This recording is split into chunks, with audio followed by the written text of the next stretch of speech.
我们要特别来关心到是美国的内政哦，尤其是乱政，川普的乱政现在失控了。美国的内政乱象频传，尤其在内部爆发了几件事情，不管是美国的农民破产，或者是公务员现在得排队领一些救济的食物等等，到底怎么一回事？另外一头，川普总统则是做这个 AI 影片丢屎弹。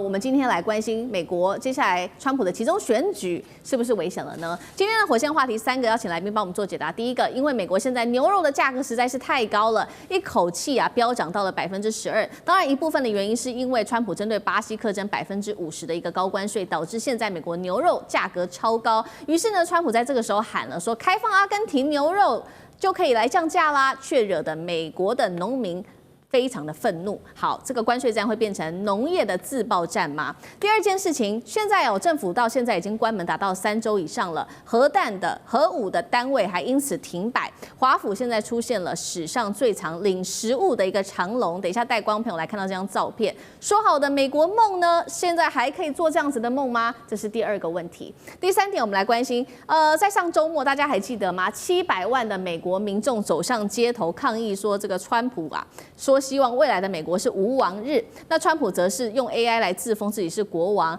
另外，他的白宫发言人则是学他的老板爆出口呛，这个比较脏的话，你叉叉决定的。那么共和党内部的其中选举是不是变成灾难呢？今天我们都会一起的来做关注。刚刚讲的事情是美国的民生物价，尤其是牛肉跟绞肉，现在价格到底涨了多少呢？涨幅我们看到牛肉是12%，绞肉则是涨了10%。我们知道美国民众每天都会吃汉堡或者是牛排等等，现在这些物价高涨，真的是让美国民众压力感到非常非常的大。川普这时候竟然是神回，他说，那不然我们也可以改购买阿根廷牛肉啊，如果我们这么做，就可以降低国内牛肉的价格了。这话一出美国的这些牛肉的农民就非常的愤怒，他说这个话荒谬至极，等于是用外国的肉来打我们自己人。更讽刺的是，为什么美国牛肉今天涨成这样呢？除了美国内部有干旱虫害的问题，真正压垮美国的还是它的关税战。当初他针对巴西课征50%的这高关税，抵挡了巴西这些低价牛肉的进口，导致国内的价格狂飙。重点是今年初美国人对于牛肉的需求量却是创下新高的，但是美国的牛只在年初的数量却是最低是75年来最低，是8700万头。尤其现在有这个农业牛肉上面的问题，大家还记得吗？这个大豆更是让农民吃足了苦头，损失金额达到数十亿美元。这一场关税战从保护美国变成重伤美国了吗？到底这一场贸易战打在谁的身上？大师怎么看？当然，就是说，所有的关税基本上都是由消费者进口商在负担的当然，出口商有的时候也会做一些，可是大概有人算过，起码80%以上都是本国的这些进口商那出的钱。那进口商出钱，最后就由本国的消费者在承担嘛。所以所有的进口的这个价格都会变成怎么讲呢？都变成成本增加。那川普的讲法就是说，我这是抽税那我把关税都赚到谁的口袋里？都赚到美国政府的口袋里面。那这个其实我们从理论上来讲，就是美国政府变相加税，也就是说，借着关税变成一种这个关税抽进来都是进到美国联邦政府的口袋。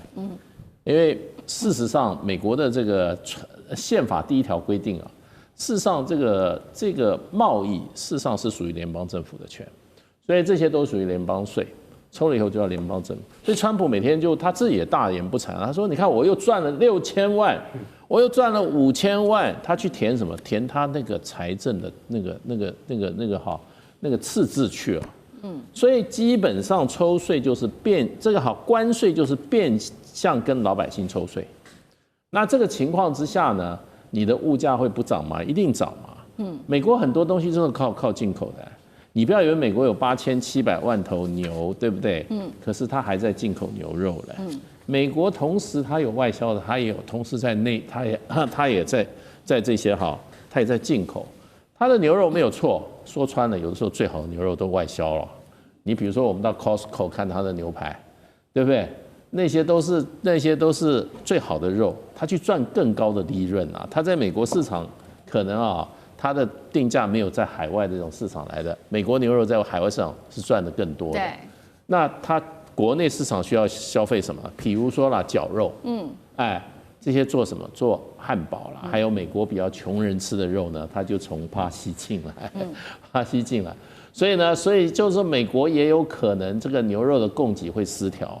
那再像这个关税，所以呢，川普是怎么讲呢？是用政府的手段不断在干预这个市场的这个机制。市场本来它是可以达到一个就是说供给跟需求之间一个均衡，达到一个最好的一个价钱。结果他用人为去干预，所以美国现在这个整个市场机制被川普的关税政策打得很糟糕，所以呢，它就不断的上涨。还有呢，就变这个东西很多都是什么联动的，你的农产品如果欠收，或者说海外市场受到影响的话，也会影响畜牧业的价格，因为美国的牛肉它是 corn fat， 所以 corn fat 就是说它是吃玉米的。它不是像这个阿根廷是吃草的，草的话成本是比较那个牧草的，还有纽西兰的也是吃牧草的，美国的牛它是吃什么？它是吃玉米的，玉米的价格，你今年干旱的话，玉米的价格增高，然后呢，玉米它就怎么样？产品增高，那你牛肉的成本是不是也增高？所以它都是一连串的，那加上你现在。中国大陆还客气，只是大豆不买你啊。美国的玉米也是重大外销项目，全世界在卖的。那大家不买你的时候，对不对？你玉米供销也出现问题了，农民他可能就不种了。越不种的话，那你的玉米的价格就越来越少。所以川普整个手段就是怎么在做呢？干预市场机制。所以今天整个美国的这个这些相关产业是都出现问题，可是它最愚蠢的一点就是什么？你知道，就在农产品部分它做的这些干预措施，因为它选举要靠农业州对，我跟你讲，我算过，它这些产农业的州我随便算了10个州，那10个州州长我们不要算。他2个联邦参议员通通都是共和党，10个州就20个联邦参议员，这20个联邦参议员，他现在丢2个，他参议员就丢了，所以呢，川普我觉得这个是个大赌徒，要不然就是个大外行，就是个暴君。好，这个关税战现在打在农业的身上，也是打在川普的选民身上。那当然了，造成现在美国内部真的是物价高涨跟这个通膨的问题，但是眼前。民众更要担心的是，已经物价这么高了，他们还面临失业的问题。而且我们看到画面这张照片，这些失业的人还不是说什么美国的这些低收入户，竟然是他们的一般的在美国政府旗下工作的公务员。大家现在一个一个的排队，我们看到这张照片上面看起来排得很挤，排得非常的长。他们都是因为被迫放无薪假或者是无薪上班这个总共政府关门到现在进入第3周，已经有140万的联邦员工被迫休这个无薪假，那等于呢，现在他们没有钱，就只能领这个食物的救济包。那白宫这边也做了一个比较完整的统计，其实从今年初联邦人事流失到现在已经超过30万人了。华府尤其是失业率目前在美国里面是最高的，全美最高，而且6周内申请失业救济者的人数暴增了55%。另外就是一个。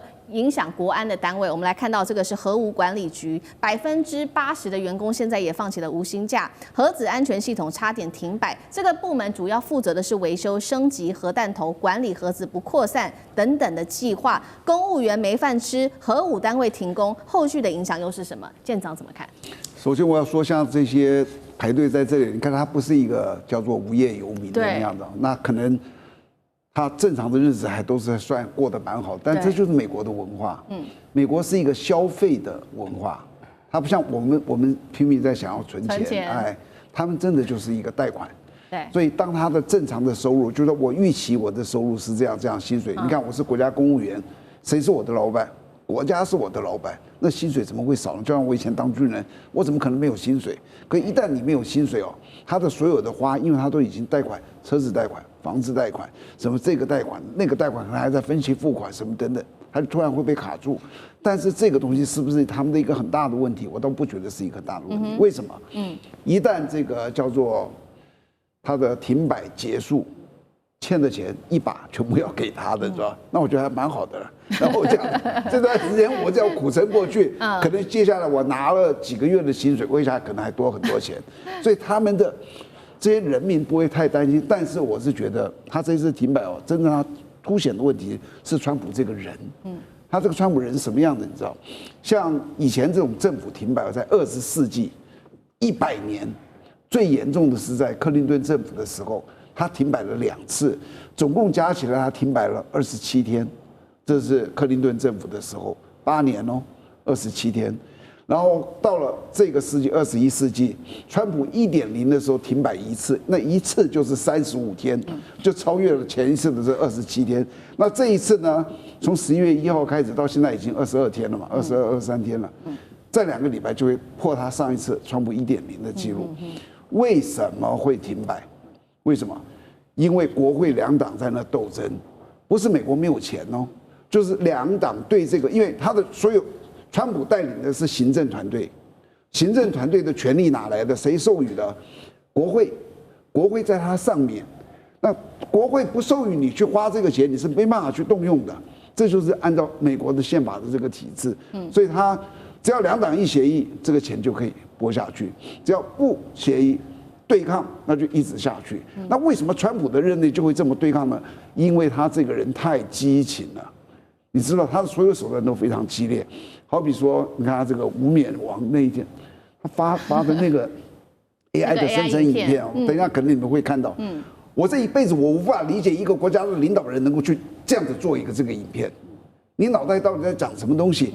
然后对所有抗议你的人，因为你的行为实在是奇怪，抗议你的人，只要是民主党是我的对手党的，我就派国民兵进去镇压。对。然后你说现在没有钱，我就去删所有民主党这个里面的基建的钱，他所有事情都有针对性。原来他还是温的，因为你这么过分，他会变得很激烈，所以双方都会变得很激烈。当2党斗争很激烈的时候，那个负责任的是抓权的人。所以谁要为这个事情负责？川普。川普把国内搞得一团乱，国际也一团乱，这个世界的乱源是在川普。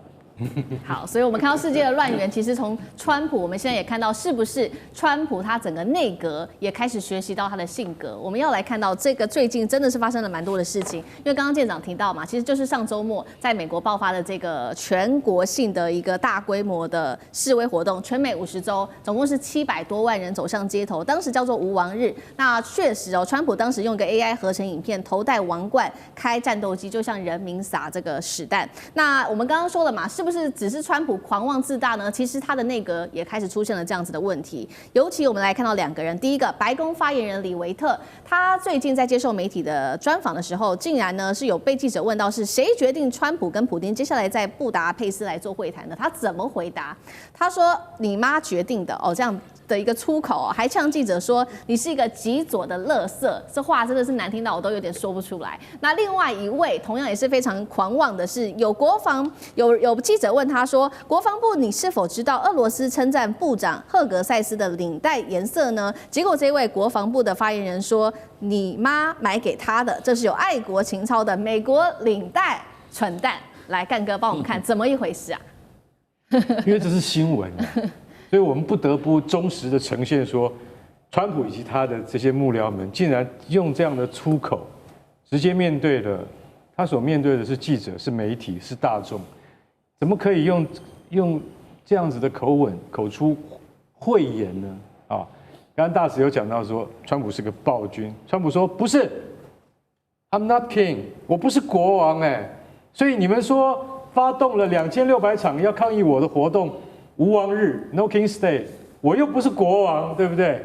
可是他在自己的社群平台上面，你就看啊，他自己的叫做真实社群 （True Social），他竟然头戴王冠，然后驾着战斗机，你知道背景配乐是什么？是 Top Gun， 是捍卫战士的那个就是 Danger Zone 那首歌曲。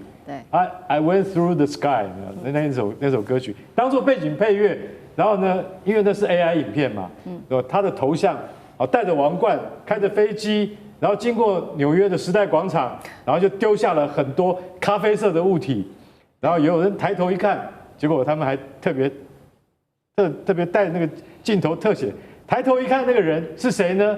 是左派网红叫习生，习生抬头一看他就吃屎了，所以意思是什么？意思就是说我就是派这架飞机来让你们这些左派的混蛋吃屎的。